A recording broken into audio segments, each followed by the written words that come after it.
New t-shirt. What do you think? Welcome to the video for Saturday 17th of October 2020. 17, an interesting number for many. You may notice this video initially is not coming at you on YouTube, it's on Bitchute. Reason for that is that this week I picked up my second YouTube channel strike. It means I'm banned from posting for 2 weeks, and if I get one more strike, the entire channel goes down with all 12 years worth of material. I'm far from alone in this situation. There was a Night of the Long Knives just a couple of nights ago where so many truth channels got taken down. I think Amazing Polly got taken down, the X22 report, many other channels dealing with the Q situation, the Q plan and stuff that's going on with Trump. Interesting that they would get taken down at this time, about 2.5 weeks before the US election. So I'm not taking it personally, I'm wearing it as a badge of honour. I'm making contingency plans which involve moving all my videos to Bitchute anyway and looking at other platforms. So just a warning that the YouTube channel may be going down in due course. It seems to be the general pattern of things. I do have a new website which my new webmaster has done a great job of putting together for me. This guy reached out to me a few weeks ago and offered to create a one-stop shop portal platform for all my material. So you can access all my podcasts on there, all my audio, including my DJ mixes from my previous life, you know, the before times. All my videos and my blog articles and everything else. It's all there now at djmarkdevlin.com. I tried to get markdevlin.com. Some guy in the States had beaten me to it. So that's djmarkdevlin.com, the one-stop shop portal for everything. The reason my YouTube channel got the strike is because I committed the heinous crime of telling the truth. It was flagged up as representing a scam or a deceptive practice, and this was the video that I had titled "The Scamdemic is Falling Apart at the Seams." So you really couldn't make it up. The irony of a video being taken down and labelled as a scam or a deceptive practice when it is itself exposing the biggest scam and the biggest deceptive practice ever perpetrated on humanity in the history of its existence. But I guess that tells you everything you need to know about the true nature of YouTube and Google and all these other big tech giants, Twitter, Facebook, Instagram, and all the others, which are banning and quite blatantly censoring freedom of speech in these times. We have to ask ourselves why this would be. Why are they going after certain types of channels, certain types of researchers and speakers? It does tend to lend some validity to what it is we're saying when we continually get targeted and our material gets taken down.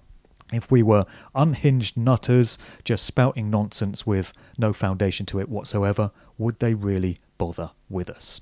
I think it tells us what we need to know about that dynamic. Well, we really are living in a full-on Stasi concentration camp here in the UK right now. The tyranny has been ramped up to record levels in the last few days. I know it's the same in other nations. It's particularly bad in Canada, from what I hear. It continues in Australia, New Zealand, South Africa, various other nations.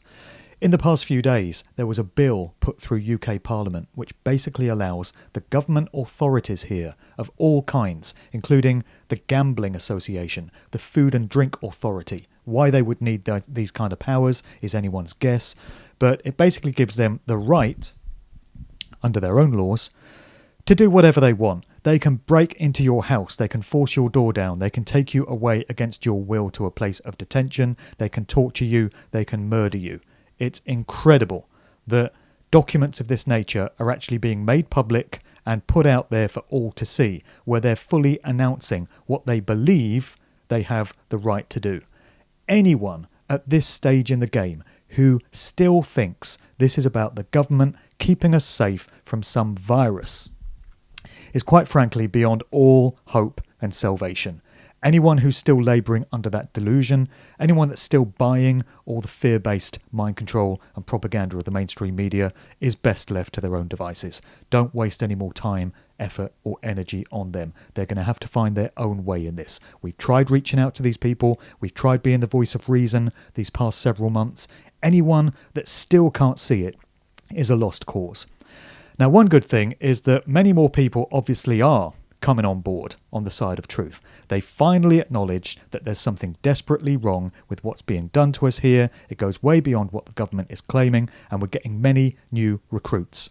I get correspondence weekly or daily from people telling me that family members, colleagues, friends, people they thought were completely and utterly lost, have finally acknowledged that we were right about this all along, and it's about so much more than just a virus. They're coming on board. The good thing about this is that when people first wake up to truth, and when they first realise and are prepared to acknowledge that they've been mugged off, it tends to bring with it a certain evangelism, a certain desire to tell the world about what they've come to discover. And I know this because it was like it for me 10 years ago, 2010, when I went through my awakening process. I can remember when all the pieces finally fell into place and it all clicked and I suddenly got it. I felt the need to tell anyone that would listen about what I'd discovered. And I was talking to strangers on trains, on planes, in the street. And after a few weeks of wild, zealous evangelizing like this, I realized it wasn't necessarily the best way to get through to people. They've got to get there in their own time, in their own way, and you can certainly point them in the right direction, but you shouldn't bash them over the head with your newfound truth. But this is something that can be harnessed as these new people come on board at this time. They are going to be full of that same enthusiasm to tell everyone they know about what they finally come to realise concerning what's going on. So that's something that can be utilised. That's an energy that can be tapped into, and that's going to be beneficial in bringing even more people on board. And this is clearly going to happen now. The government have spectacularly overreached on this one. They've shown themselves.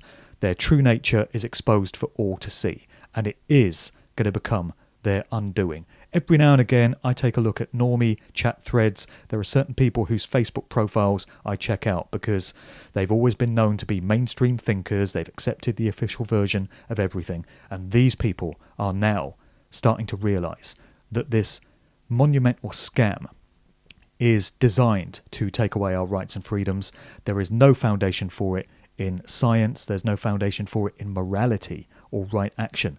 And many of their friends who would previously have taken the mainstream view of everything are coming on board with comments supporting them in that stance. So it's very encouraging that finally people have been pushed and provoked and prodded enough to accept that something is desperately wrong here. We have protest events happening this weekend in Liverpool on Saturday and Sunday.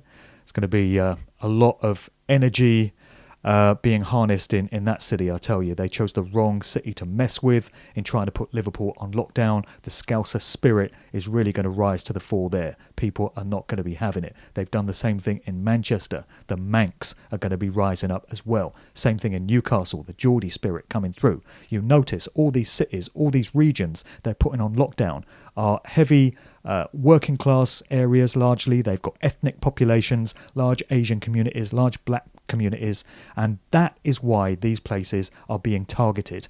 Boris Johnson himself, in public comments he's made, has made no secret of the fact that he has contempt for the working classes. He said so in as many words. This is the government taking out that contempt and that hatred for the regular everyday people by taking away their rights and freedoms in these outrageous ways which cannot be justified. You notice all these leafy, affluent suburban areas where Tory MPs have their country homes and their weekend bolt holes.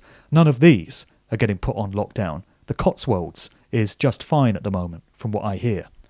So it's plain to see what's going on here. We are being pushed, we are being provoked, and they want a reaction out of us, and they are going to get it. We've just got to make sure it's on our terms, and we make our feelings and our sentiments known in a peaceful way, in a non-confrontational way. We don't want any of these events to spark an excuse for martial law and sending the military in, which may well be what they hope to do, what they hope to get the excuse to do. So these events are happening over this weekend. There is one in Hull on Saturday the 17th today. I've recorded a message for that because I can't be there in person, but I am going to be in Leeds tomorrow, Sunday the 18th of October. Big event happening down there. Hope to see a lot of people out at that one. Then next month I'm going to be involved in events in Southampton. There's a peaceful protest event there coming through Stand Up X. That's happening on Saturday the 7th of November, and the following weekend, Saturday 14th of November, is back at Castle Park in Bristol, and I'll be at that one as well. The time has come for everyone to choose a side, and there are only two sides in this. It reminds me of a comment that George W. Bush made back at the time of 9/11. I'm not in the habit of quoting George W. Bush normally. He's not the most quotable fella in history. But a comment that he made at the time was very potent when he said, "You're either with us or with the terrorists." Of course, people missed the point that they were the terrorists. But the point here is, in these times, you're either with us, the free, sovereign people of Earth, who just want to live their lives freely, doing as they please, engaging whatever behaviours they choose, so long as it causes no harm or loss to another party. And if it does cause no harm, then it's a right. It's a right in creation. It's an inherent right, and it's the number one right that people have in terms of how they choose to live their lives.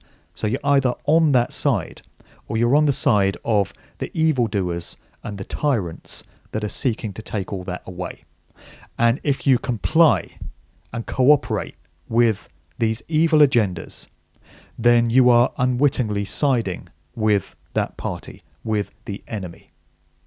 Because it's the blind compliance and acquiescence to our own enslavement that allows this agenda to continue.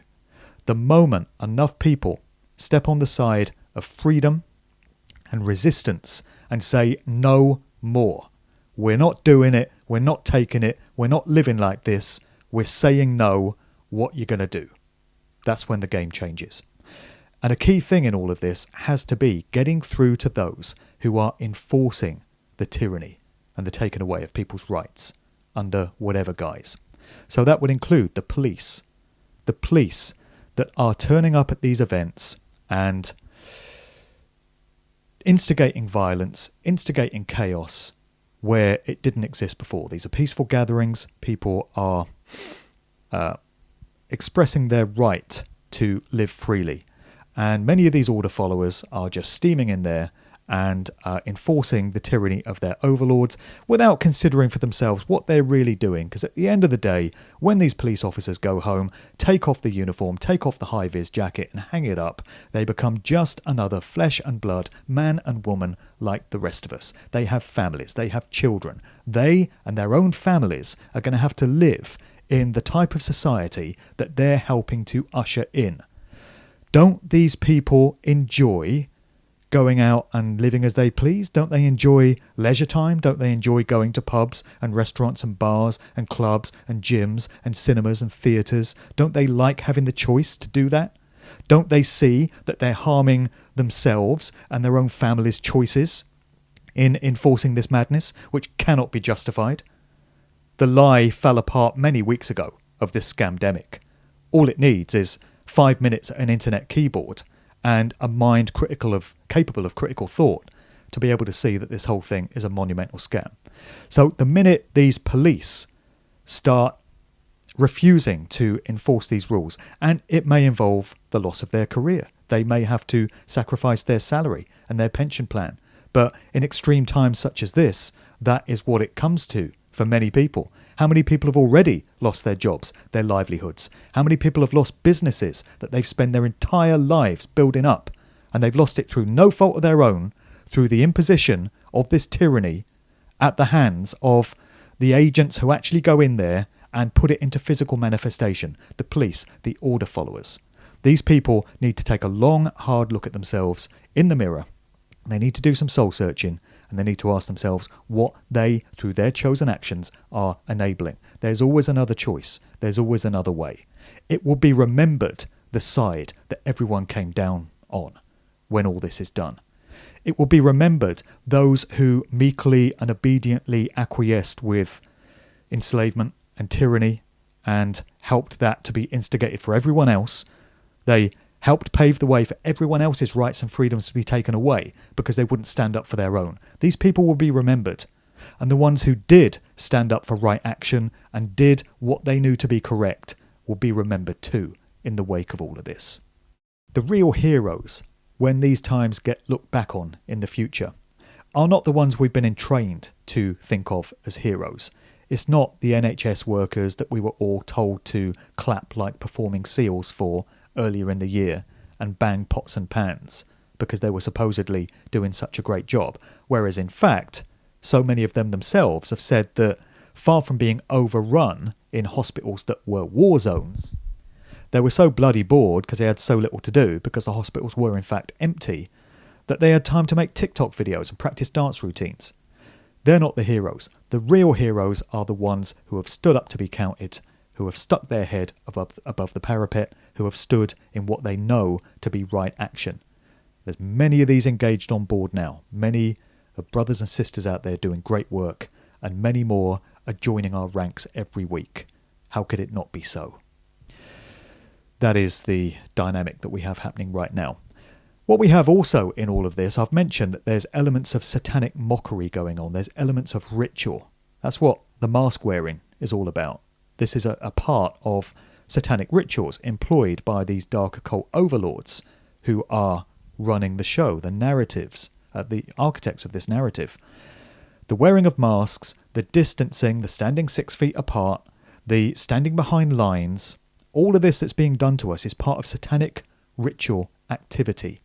And we, well, those of us that have complied, have been the unwitting participants in a massive social exercise, which is in fact a satanic ritual. We've also got what I've dubbed the war on joy. You notice they're removing anything that is pleasurable, anything that is fun, anything we used to choose to do with our leisure time because it made us happy. It's all gone. Now they're closing pubs, they're closing bars and clubs, they're closing restaurants, they're closing theatres, they're closing museums, galleries, all of this. Even when you go to the pub, you're told you can't sing because apparently COVID will jump down your throat the minute you open it to sing a karaoke song, you know. You can't dance in the pub. Apparently, when you dance, you kind of swoosh the clouds of virus around, you know, and it can be breathed in by the person next to you. Straight madness, but it is a war on joy. They're trying to remove happiness. They're trying to make people miserable and anxious and afraid and sad. And they're harvesting all of that sadness, all of that negative energy that comes from not being able to enjoy yourself anymore. It's a big part of this. It's another reminder that the overlords, the architects, are dark occultists, Satanists who get off on this kind of thing. It's a part of their religion. It's a part of what they do. How much more evidence do we need of what this is really all about? So the demons have made it clear that they want to get rid of the arts and the culture and the leisure industries. We've had Rishi Sunak, the Chancellor, basically telling anyone that works in these industries, any kind of artist, any kind of creative person, that they should retrain for another career. So they tend to be implying that it's all gone, you know. Music, nightclubs, DJing, live gigs, theatre, any kind of performance, any kind of leisure, anything that involves enjoyment is gone. And anyone that worked in those industries who will already be on their knees through not having been able to work for several months should go out and get themselves another job. It's been told to us in those plain terms. We can see what the agenda is here. Another element of what's been happening, which gives away the satanic mindset of these individuals running the show, is the fact that people have been entrained through the fear-based propaganda coming out of the disgusting mainstream media that the biggest threat to their health and safety and well-being right now comes from other people. Other people going about the simple act of living, of breathing. This is why you get people who will jump out of the way of you as you approach them on the pavement if you're not wearing a mask, and they will leap into oncoming traffic to get out of your wake, because they've had this fear instilled in them that if you breathe on them, just going about your business living as a human being, then you could be a major threat to them. You've got people believing that their own children or their own parents could actually be responsible for killing them if they get too close to them. This is the satanic madness of this whole thing. This is the mockery that this whole agenda employs, making us believe that the most natural act of being a human, of simply respiring, the God-given method of remaining alive, is somehow now a threat to other people's health and safety and well-being. It's evil genius, but it's also devastatingly disappointing that so many people have fallen for it. It's straight satanic mockery. Who can't see this now? Right, so all that out of the way, onto something very positive and very encouraging. I recorded an episode of Good Vibrations this week with Michael O'Byrnacia, proprietor of the website thebyrnacian.net, and this guy has launched a private criminal prosecution against all British MPs who voted for an extension of the outrageous, tyrannical Coronavirus Act 2020 at the end of September.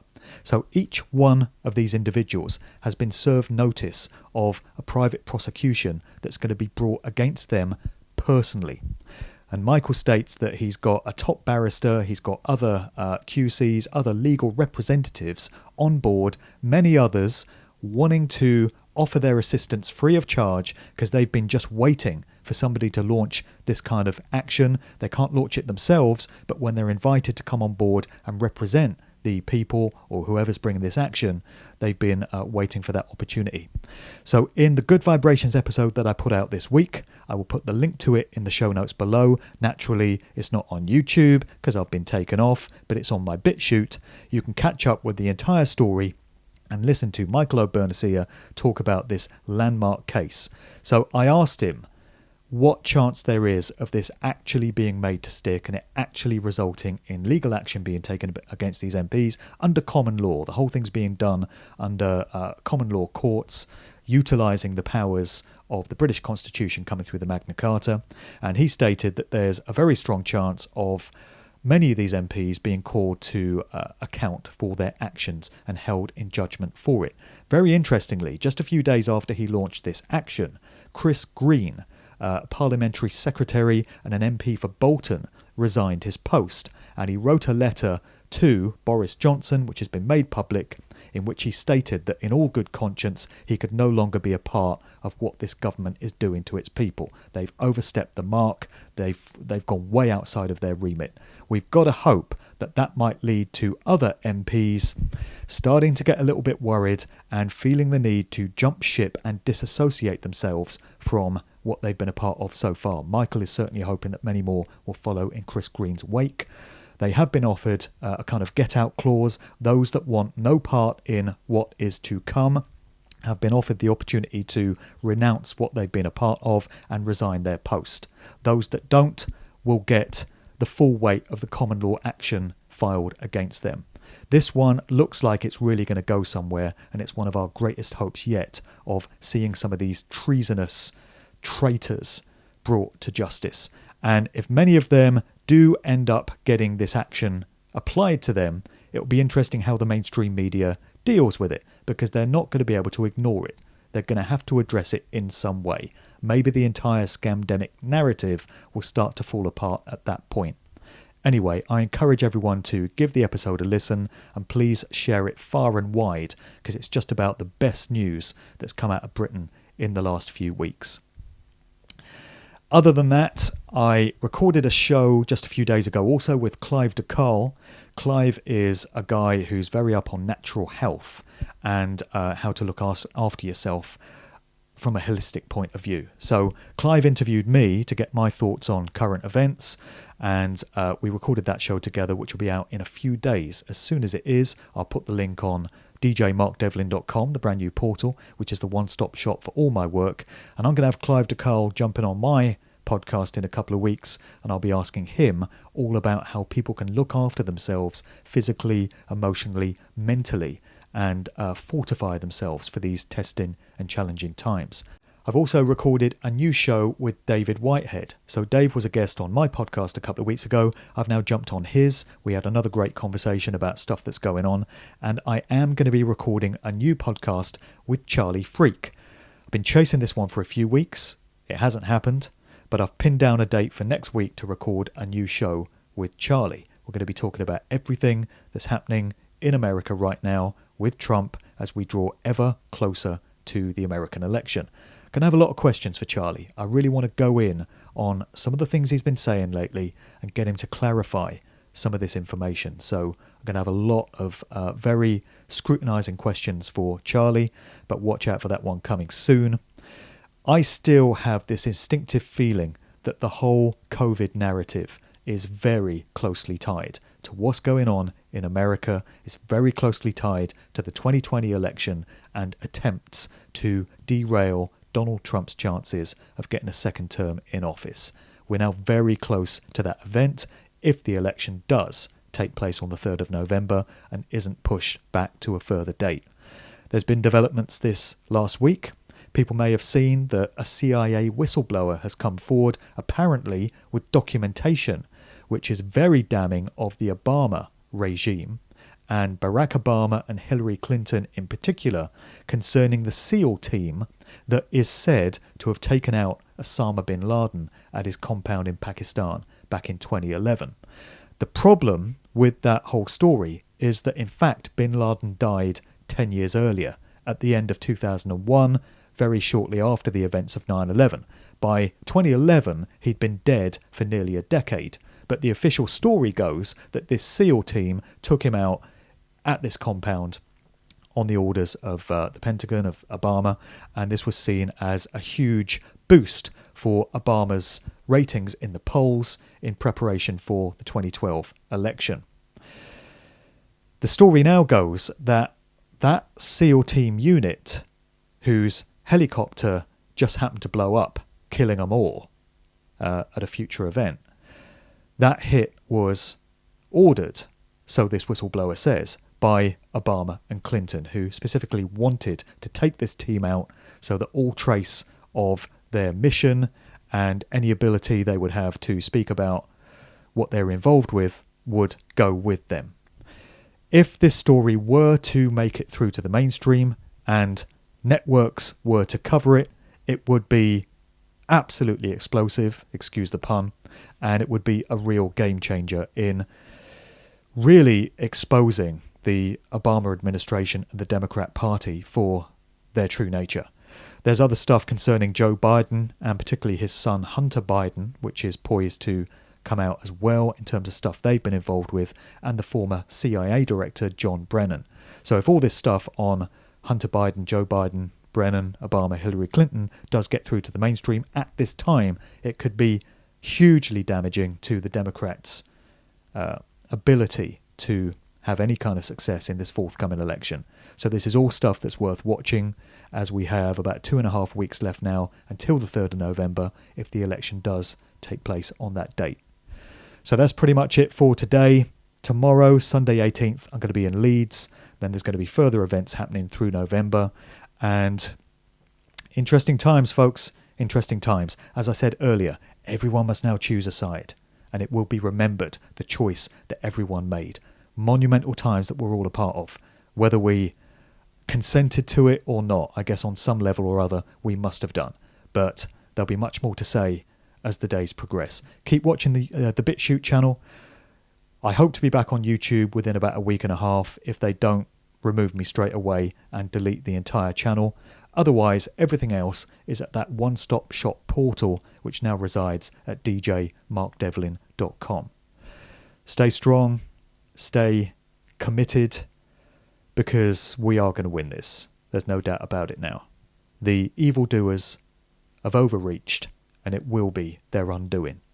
It might take some time yet, but we got this. We just got to stay on it and do what we know to be right. Stay stepped up. See you soon.